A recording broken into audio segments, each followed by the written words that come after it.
Today's review is The Hills Have Eyes. This is the 2007 remake of the 1977 Wes Craven classic. This is certainly one of the more successful horror remakes of recent years, mostly because it does kind of walk that fine line of, okay, so how similar do we make this to the original, and how original do we make it ourselves? Like, what kind of changes do we make? I'd say it takes all, things that made the original work so well and kind of updates them to 2007, basically. We're talking 30-year difference here. And they are able to take different things and add to it a little bit and make it something fresh, which I think it's very successful in doing. The angle that they take that I really liked is that, well, with the first movie, it's a very simple concept. It works really well, but it's a simple concept. All American family, they're going on a road trip. Crazy desert people attack them, and they have to survive, and they have to find the will within themselves to do so. And how far will they go? What extremes will they take to survive? And I think that's really good. But here they have that, but they take an angle where there is this whole subculture of these hill people. It explores the hill people a little bit more, basically, where they are a result of atomic bomb testing in New Mexico, which essentially the government denies. There's nothing going on there. These people are mutated, and they're angry at the normal people, and at every chance they get, they're gonna eat them, basically, and that's really how they kind of extend the premise, and I think that's pretty good.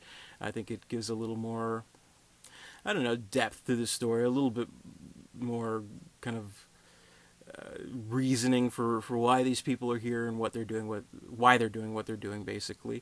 And I think they extend the characters a little bit more, make them a little bit more flawed, have the relationships a little more kind of temperamental, like father-in-law and son-in-law, they're kind of at odds with each other, things like that. So I think they do a good job, and the cast is really good. They really bring a kind of almost cheesy kind of story that's maybe worked in the 70s in its own kind of grindhouse way, update it for modern times, and they do kind of make it a legitimate threat and really kind of sell this concept. So I think that's all really good, and I think the effects are pretty good too. Like, definitely with this mutant people kind of aspect to it, they have to make them look like mutants. I mean, with the original, they kind of were just like dressed up in crazy garbs, except for Michael Berryman, who's he just really looks that way. So they have to have this elaborate makeup, and I think it's pretty good. Like, there's one scene where the main character, he's found their compound, and he sees this one mutant who's on the chair, and his like brain is like so huge, and it's just like hanging over the chair, and he can't even move, and he's singing the national anthem, and it's a really creepy scene, and I think that's pretty good. So yeah, I liked all that. Maybe my only complaint is that they do kind of drag that stuff out a little bit, like the whole compound scene. I mean, that's supposed to be like the last act of the movie, but they kind of go on and on and on a little bit. So maybe it drags on with that stuff a little bit too much, where the first 2/3 of the movie were very well paced, but then when we hit the third act, it just kind of goes a little bit nuts, and then it goes to this whole final act where the one mutant girl, she kind of sympathizes with the normies, and she's trying to save the baby, and there's a whole showdown between the guy and the hill folk person. I think that's Jupiter. I don't know. I think it was Jupiter. Whatever.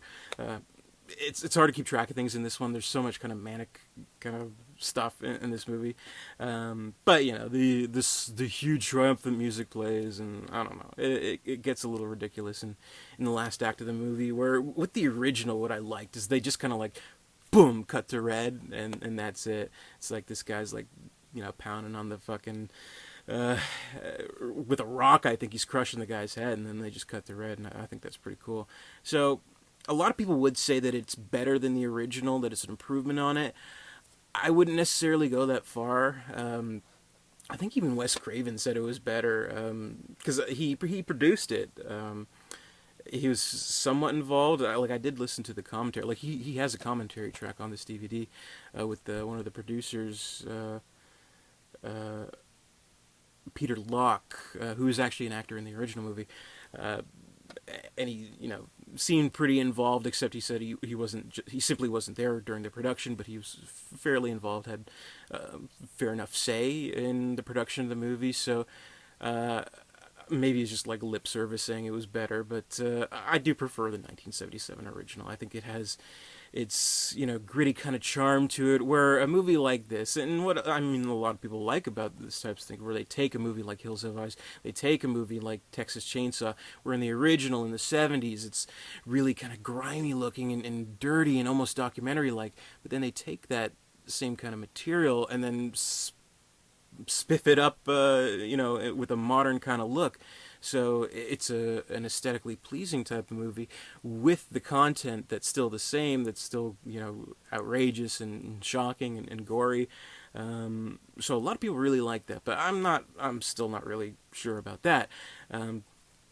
But I like a little rough around the edges, I guess, with the original. So I still prefer the original, but this complements it very nicely. So it's a good double bill. It's a good two movies to kind of compare and contrast, and kind of see where they change this, where they change that. Because there's aside from larger details, there are smaller details too that they make changes to, which is always interesting to kind of point out. So I think it does a service to Wes Craven's original, unlike that fucking horrible remake, which we dare not speak its name, but we know, what I'm talking about. Pretty good remake. I really like it, so definitely check it out if you haven't already. Be sure to comment, rate, subscribe, all that good stuff. Stay tuned for more 31 Days of Horror coming at you. New horror movie reviews every day. Until then, stay scared, and I'll see you later.